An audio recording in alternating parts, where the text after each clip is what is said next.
Good day, friends and fans of the Personal Development Teaching Series. I am Instructor Faith, and I want to say a happy Thursday.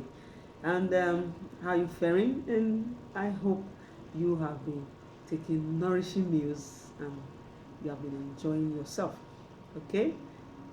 We want to continue in the teaching on nutrition as we look at meal planning.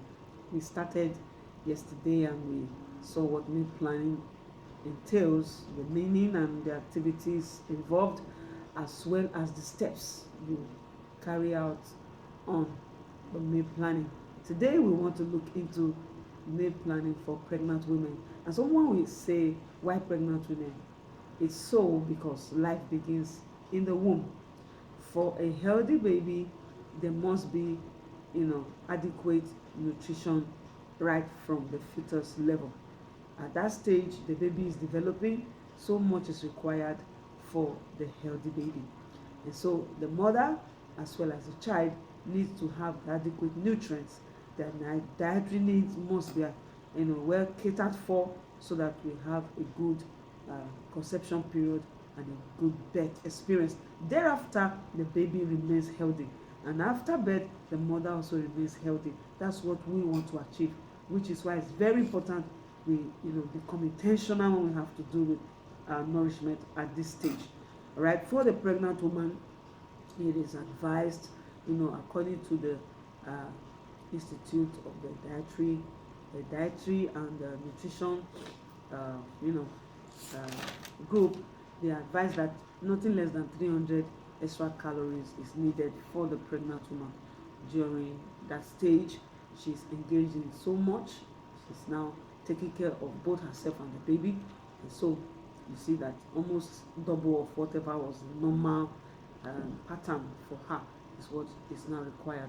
But even at that, it's also advised that we don't overindulge at this level so that we don't suffer other consequences.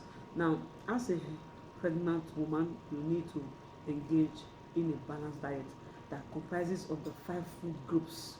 You know them: the vitamins, the minerals, the carbohydrates, the proteins, the fats and oil. Then we also have water.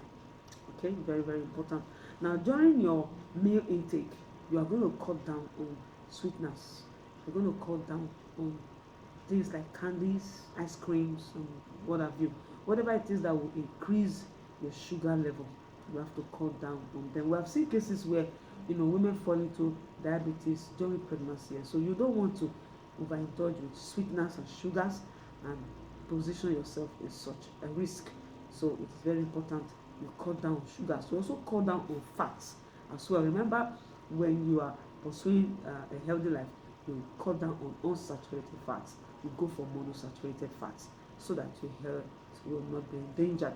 Now, the Academy of Nutrition and Dietetics recommends that there are some healthy lifestyle a pregnant woman should incorporate, and we're going to take a look at them. The first one is appropriate weight gain. Now, like I experienced, for me, maybe I got pregnant, I just blew out.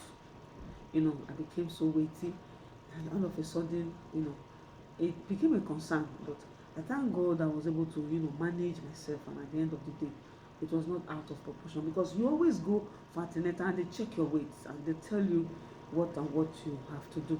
That's why I felt it's very important to look into things like this, so that you are craving, that you are feeding for two and all that. It's not an excuse to overindulge, to overeat, and expose yourself to too much weight gain. So it's very important that you maintain adequate weight gain. Then you engage a lifestyle of eating a balanced diet at all times. Your meal must be balanced. Then again, regular exercise is very important as a lifestyle. Then appropriate and timely vitamins and mineral supplements. This is very, very vital. Remember, when we talked about nutrition, we looked at macronutrients as very essential, even though they are needed in little amount. They are very essential for the neurofunctioning of the system, the nervous system as well. And so your baby wants to develop a healthy nervous system. You have to do all it takes to make sure that that happens. And what is it? The midwives and all the health practitioners help you, guide you, give you necessary vitamins that you need to take, especially folic acids and facility. Many people reject it. Oh, I'm sensitive. Oh, I'm allergic to this. It smells. Please, ma, you're not eating for yourself alone now. You're eating for you and for the baby. So you got to do what it takes to have a healthy baby and a healthy you after childbirth. Okay? Now you have to maintain a lifestyle of adequate fluid intake. Please let me pause here and let me take my water. Remember I told you water is essential. It has been classified among the macronutrients because it's needed in large amounts. Please excuse me. Okay, thank you for that time. Now, for the pregnant woman, when they say you have to maintain a lifestyle of adequate fluid intake, we're talking about water. We're not talking about carbonated drinks and all that, artificial juices and all that. No, water, clean, healthy, safe water. That's what you should drink as a pregnant woman because you need to take them. It helps to flush your system. The waste must go. The baby is also producing its waste, so they are going through your bloodstreams, and the kidney needs to be hydrated to help you flush the waste. And last but not the least, the lifestyle you need to incorporate as a healthy pregnant woman is that you should avoid all forms of alcohol. Please, during pregnancy, alcohol is a no-no. Please, it's a no. Do you know why? Alcohol tends to increase your sugar level. That's what people don't know. It has high level of calories, and so you don't want to expose yourself to that and be prone to diabetes. So please be very careful. Put away all alcohol during pregnancy. Now, eating safely during pregnancy, I have said before that the main 5 food groups are very essential to have a balanced diet. So you must make sure you incorporate them into your meals. Now let's look at them. You can incorporate vegetables. They provide vitamins. Okay, all the vitamins we looked at them in the other session, about 13 of them, especially in the family of vitamin B. Okay, now things like carrots, things like pumpkin, spinach, cooked grains, and all the greens, the leafy greens, are very, very helpful at this time. Okay, for us over here, we love advising pregnant women to engage in vegetables, especially because it helps digestion and also provides the necessary vitamins that is required. Now, you also love to increase the intake of tomatoes and red sweet peppers. Red sweet peppers are very high in vitamin A and in potassium. Very, very, very, very essential for your body. Remember, vitamin A helps in the eye development, and potassium is very good for the working with calcium and other nutrients or minerals that the body needs for a successful neurofunctioning. Okay, you have fruits as well. Fruits must be in your meal as a pregnant woman.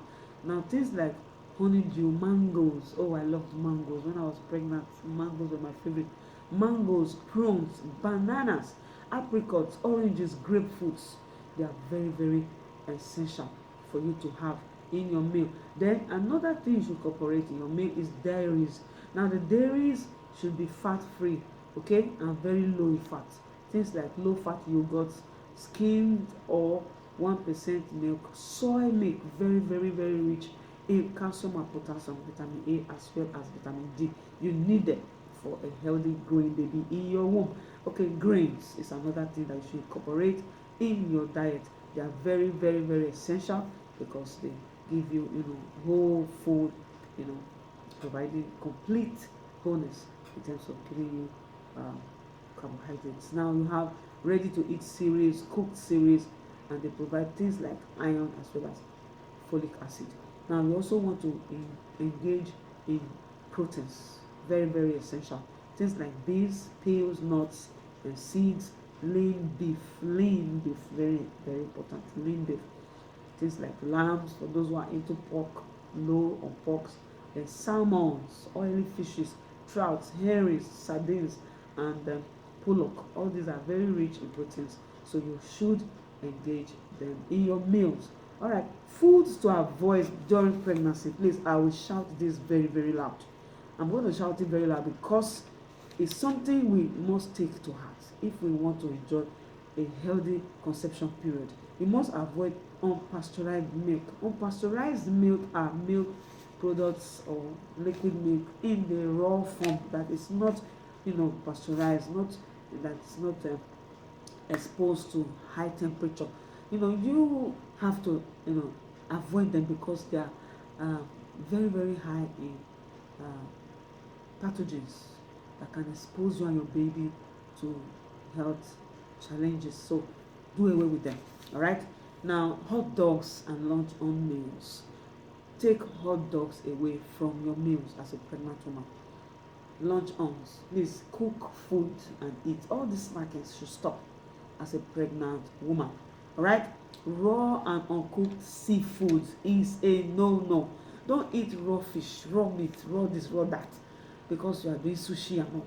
Please cut down on them. This time around, you have to be intentional in your feeding, because you are not feeding for yourself alone, you are feeding for your baby as well.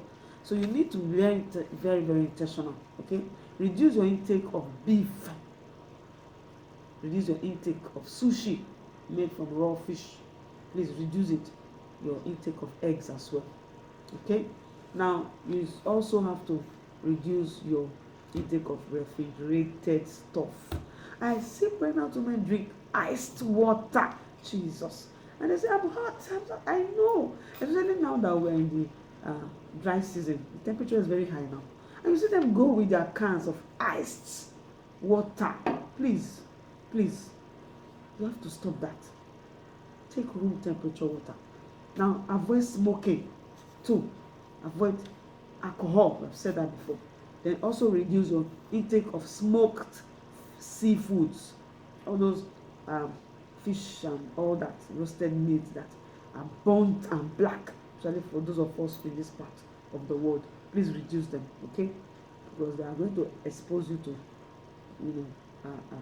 carbon and all that, exposing you to carcinogenous elements. So please stop that. Refrigerated spreads, anything that is refrigerated, just try to cut down on them. Okay, now prenatal vitamins and mineral supplements are very important. Yes, most times the health practitioners, the midwife will advise that you start taking supplements before pregnancy, and as the pregnancy occurs, you're already set. Most times in the first 28 days, like 4 weeks, many people don't know that they are pregnant, and these are crucial periods of time that you need to have adequate nutrients for you and your baby. We have seen pregnant women not knowing that they are pregnant, they slump. It's because of lack of adequate nutrients. So you have to, once you are married, especially as a first timer, a new bride, start working on your balanced diet so that you have good nutrients, sufficient nutrients. You will not have episodes that makes you to faint and all that. Okay? All right. I want to believe that you are taking advice. Okay? So you must make sure that you engage in prenatal supplements just shortly before pregnancy. And when pregnancy occurs, continue according to the prescription of your medical practitioner, your antenatal caregiver. Please make sure. One of the most important supplements is folic acid. We got to understand, as I was doing the research, said it is recommended at childbearing age to be taken as 0.4 milligram each day. 0.4 milligram each day. It can be sourced from green leafy vegetables at the natural level, berries, nuts, citrus fruits, and fortified breakfast cereals, as well as vitamin supplements. So you need to improve on it. Right? Then why is it important to have folic acid?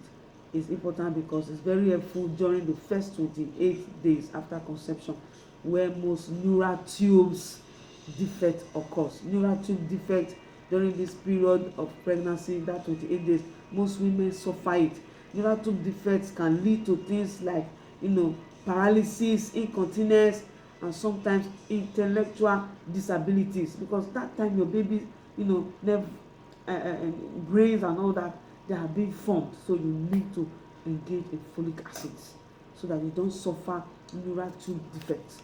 Okay, now it's also advised that you maintain a good intake of water. I'm coming back to this again because is very, very important. Your blood needs to flow freely, supplying your child free flow of blood, and the nutrients that you are also storing up, they are passed through the bloodstream to your baby, and so you have to always stay hydrated.